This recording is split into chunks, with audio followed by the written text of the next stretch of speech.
Assalamualaikum warahmatullahi wabarakatuh. Sahabat Islam, azan merupakan panggilan bagi umat Islam untuk menunaikan ibadah sholat. Dalam sejarahnya, Rasulullah Shallallahu Alaihi Wasallam sempat mencari-cari sosok yang tepat untuk mengumandangkan azan yang pertama kalinya. Lantas mengapa Rasulullah Shallallahu Alaihi Wasallam mencari sosok untuk mengumandangkan azan? Apakah Rasulullah Shallallahu Alaihi Wasallam pernah mengumandangkan azan? Apa yang terjadi jika Rasulullah mengumandangkan azan? Tonton terus video ini sampai akhir. Dan jangan lupa, bagikan video ini kepada kawan-kawan atau keluarga kalian.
Rasulullah Shallallahu Alaihi Wasallam sempat kebingungan mencari sosok yang akan mengumandangkan azan.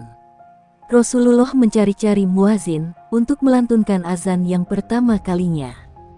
Rincian sejarah azan hingga sosok yang menjadi manusia pertama dijelaskan dalam sebuah hadis yang diriwayatkan oleh Imam Muslim.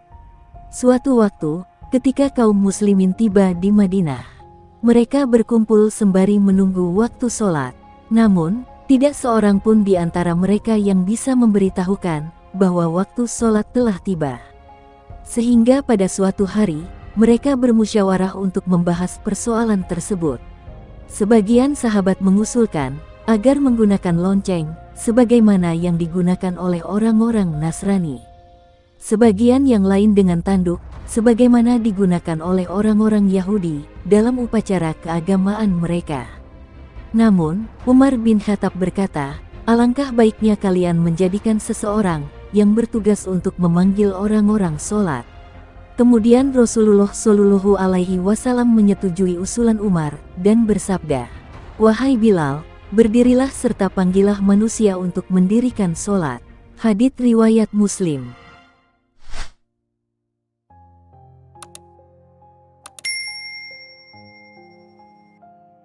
Bilal bin Rabah adalah sosok sahabat yang turut bersama Rasulullah Shallallahu Alaihi Wasallam melakukan hijrah ke Madinah.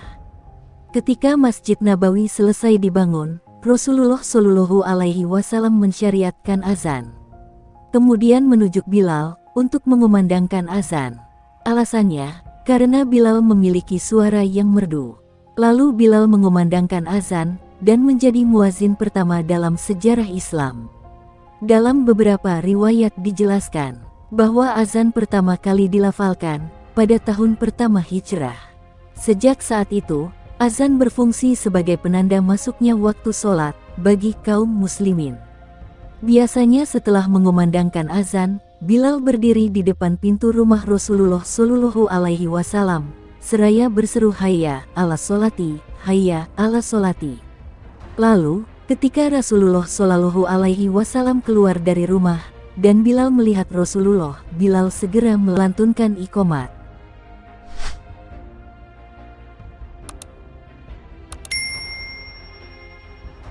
Kemudian, ketika Rasulullah Shallallahu Alaihi Wasallam menaklukkan kota Mekah, Rasulullah Shallallahu Alaihi Wasallam berjalan depan pasukan Muslim bersama Bilal.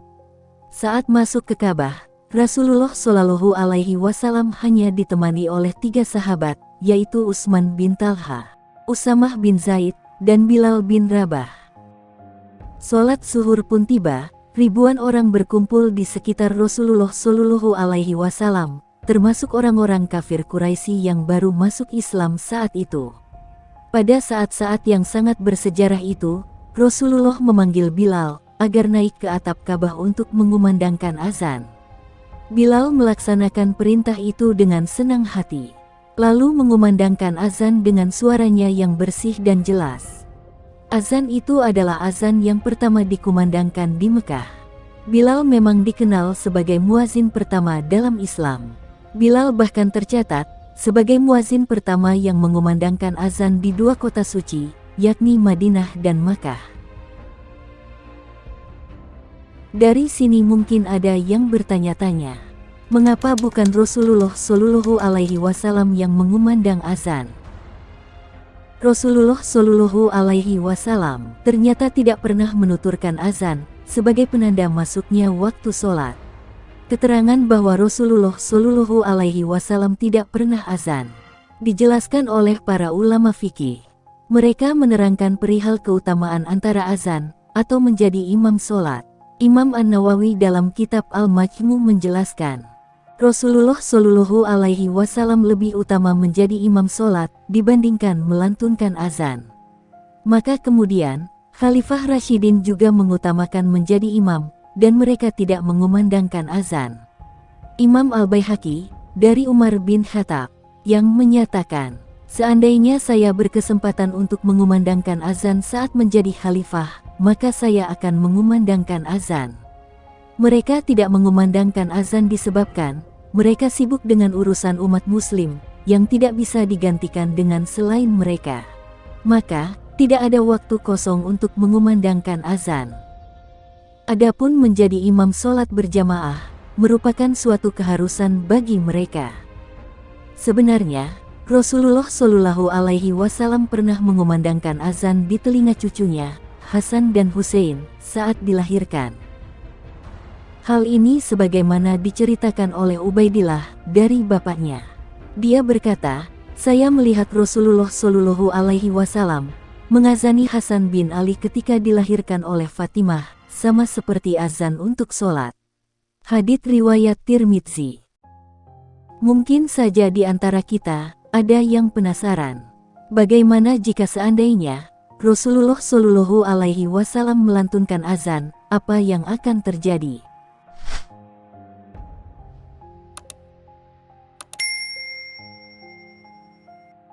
Sudah dijelaskan bahwa Rasulullah Shallallahu Alaihi Wasallam sama sekali tidak pernah melantunkan azan.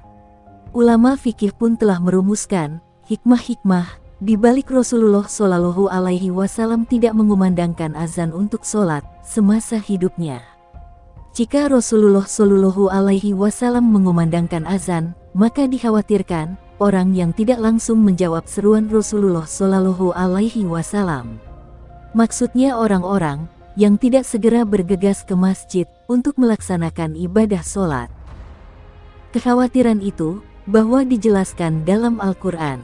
Allah Subhanahu wa Ta'ala berfirman, janganlah kamu jadikan panggilan Rasul Muhammad di antara kamu seperti panggilan sebagian kamu kepada sebagian yang lain. Sungguh, Allah mengetahui orang-orang yang keluar secara sembunyi-sembunyi di antara kamu dengan berlindung kepada kawannya. Maka hendaklah orang-orang yang menyalahi perintah Rasul-Nya takut akan mendapat cobaan atau ditimpa azab yang pedih.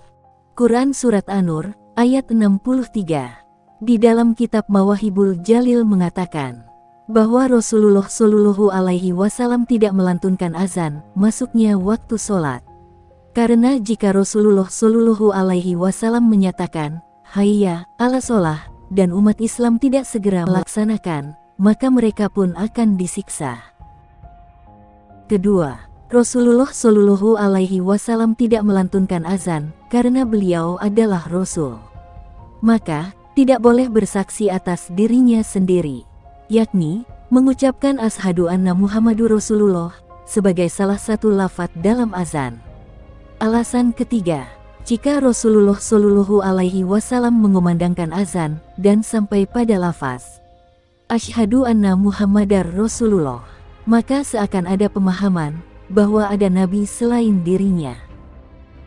Lafaz azan yang tahu pertama kalinya adalah dalam mimpi sahabat Rasulullah Shallallahu Alaihi Wasallam, yaitu Abdullah bin Zaid, bukan dalam mimpi Rasulullah Shallallahu Alaihi Wasallam. Maka dari itu, Rasulullah Shallallahu Alaihi Wasallam mewakilkan kepada selain dirinya untuk mengumandangkan azan.